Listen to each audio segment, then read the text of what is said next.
All the, I've done a lot of series cafes and restaurants, I and love room those. interiors. Yeah. I love those. How Me did that? too. How was that inspired? By hanging out in them? Yes, Yeah, it's true. that's great. It's true because most of my paintings are from the perspective of a voyeur. In other words, I go like every other tourist. I'll go to Paris, I'll go to Venice, I'll go to Rome, and I'll have my cameras and I'll just take pictures of things. I'm not a participant, I'm an observer. And like there's a painting up here of a woman lighting candles in a church in Verona, Italy, of all places. And that is a personal moment that I've caught, I don't know these people in any of my paintings primarily. I did a lot of paintings in museums, large rooms with solitary figures in them, or sometimes empty. And then I started with Versailles, the Louvre, the Hermitage. I mean, it goes on and on and on. And then I started to go from there into the restaurants. And that's what I would do when I was traveling. I would go to the museums, I'd go to eat, I'd go to the tourist places, you'd go to the Eiffel Tower. And so you take those pictures, and then I would come home, and I was working the film business during the day, but I could not sit at night just watching television. It was beyond something I was capable of doing, sitting still. So I would paint. And as you saw, I built a big studio there, and I would paint while the TV was on. And the paintings, I've been painting since I'm a kid, so it was sort of like second nature, exactly. Yeah. And then I had a show in 1977 out here.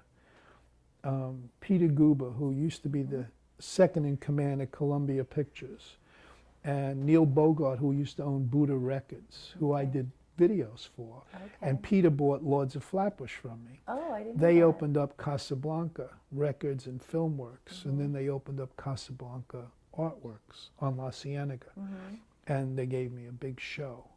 And I had a painting over this mantelpiece of the pigeon feeder, it's called. It's a man holding pigeons in San Marco Square in Venice, and the wing of the pigeon is obliterated his face. You can't see his face, but you see San Marco behind. Oh, beautiful. And John Milius, who had just finished Apocalypse Now, he had written Apocalypse Now, who had been over here many times, and though we saw the painting, never realized that I would sell it. When Guber and Bogart put out the invitation for my art show, that was on the cover. And John called me up a couple of nights before and said, would you sell it? And I said, of course. So he bought it. Well, when that happened, word got out, and by opening night, everything was sold. That's wonderful. Those were the good days.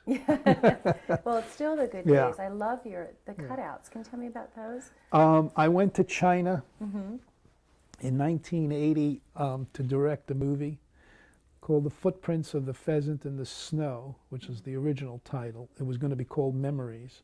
And we were hoping for it to star Ingrid Bergman and Nastasia Kinski. And it was a flashback movie. And Isabella Rossellini in those days didn't look as much like her mother as Nastasia Kinski did. So I went over to scout locations and work on the budget.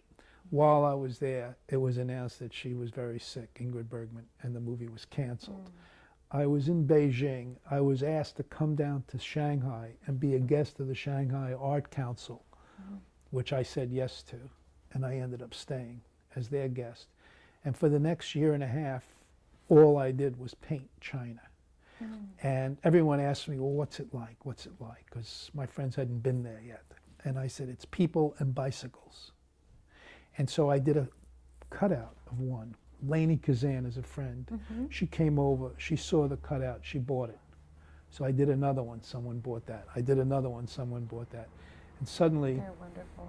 And then there's a producer named Sidney Beckerman, whose daughter was an art dealer, and he was helping her to start a new gallery, and asked if I would put my work in. I said sure. So we hung the paintings on the walls, and the figures stood in front of the paintings, and then we rented bicycles for. It was a 3-night opening. It was huge, and it was very successful. That's wonderful. Yeah. I heard so much about, I know it's not there anymore, sadly, but the Gone with the Wind, 100 feet. In 1988. Painting you did in panels, yeah, right? in 1988, I was asked by Ted Turner at Turner Broadcasting and MGM to do a 20-foot mural of Gone with the Wind. They came over here, talked about it, and we talked about it. It was agreed, the price was agreed, and then I started getting the calls from Turner's office. Don't forget Tara. Don't forget Mammy. Don't forget the Civil War. And the 20-foot, the concept was to do it in life-size cutouts, so that people could stand next to Rhett Butler and have their picture taken, you know. Right. And Turner loved this idea. So it was all in cutout form. The largest piece was 4 foot high by 8 foot wide, but primarily busts, you know, of almost the whole cast. Wow. And the whole movie. And as it grew, the money had to come bigger and bigger. Well, when it got to be 100 foot, by now Turner already knew he was selling MGM. Or I think he knew, pretty much. And so, anyway, they said, listen, you keep it. You keep the money and just give us the exhibition rights. And so that's what happened. I see. So they had the exhibition rights for a number of years. But I own it. I'd love to see it. It's extraordinary because it takes you through the whole movie. And we're almost out of time. I can't believe that. I have so many other things I wanted to ask you. But, you know, just as I love these actors, we were talking earlier about a film that you did that has not been released, and I'm hoping someday I'm going to get to see it. Me too. Tell me about the film. Who was in it? Ruth Gordon, Lee Strasberg, and Janet Leigh, and it was called Boardwalk. And it was also done. Sammy Kahn and Lillian Roth.